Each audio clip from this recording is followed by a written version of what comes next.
The graduate assistant who graded Samantha Fulnecky's controversial essay at OU has been relieved of instructional duties, according to the university. Fox 25's Paige Taylor breaks down the university's statement released this afternoon and how they determined the teaching assistant was arbitrary in the grading of that specific paper.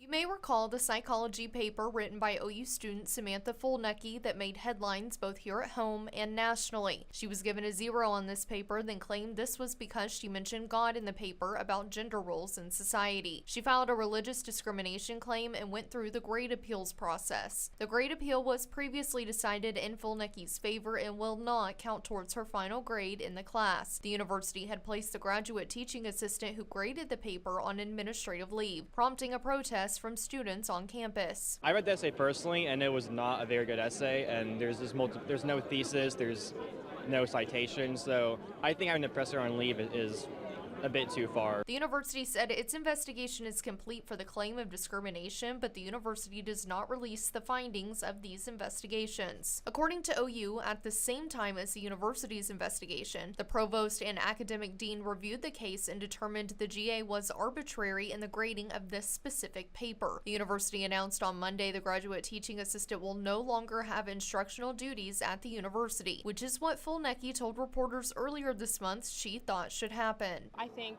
if you can't do your job correctly in any setting, you get fired.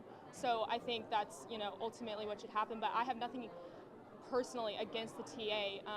I'm just trying to stand up for what's right.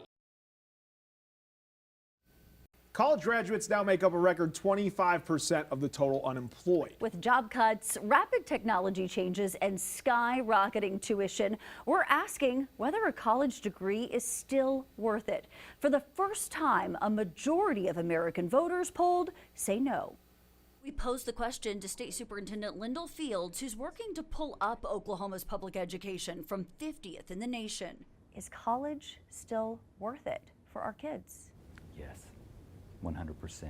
Yes, I think it's still worth it. If we're going to attract businesses here, we need more college graduates, more career tech. We need all of the above. And there are still going to be jobs that require human oversight. Let's make that point clear. State lawmakers like Daniel Pay have been eyeing AI's inevitable dramatic impact on Oklahomans for years. He wants to see university programs emphasize AI, computer science, and coding across all majors. I think no matter what career path a student is on, learning those skill sets is going to be absolutely critical for their future success. So in any field. Absolutely. Critical thinking and leadership skills learned in college, Pay believes, make the tuition worth it. But that price tag is exploding. College Board data shows nationally the average inflation-adjusted cost of public four-year college tuition for in-state students has doubled since 1995, and it's up 75% at private colleges. Research.com looked at 17 institutions of higher learning in Oklahoma, finding the median cost of studying in the Sooner State is just over $18,000 a year, while the median alumni salary for Oklahoma graduates sits at just under $45,000. Some majors and fields of study are already on the chopping block. The Oklahoma State Regents for Higher Education recently voted to terminate 41 degree programs, which they deemed low producing. That includes 16 degrees at OU. It's just hard now, and thinking about what my kids want to study and thinking, are those jobs even going to exist? Is that something we're thinking about as we look at education and curriculum and policy? That's fair, right? You want them to go into something that's going to be there. Hopefully the colleges are evaluating their programs, and career techs too. Are they still viable programs? The superintendent there mentioning career tech, not just college. Creating and promoting alternative career paths is going to be critical for Oklahoma's future workforce. Tune into Good Day Oklahoma tomorrow morning to hear what Superintendent Fields has to say about the more than 10,000 Oklahomans who graduate high school each year without any path forward.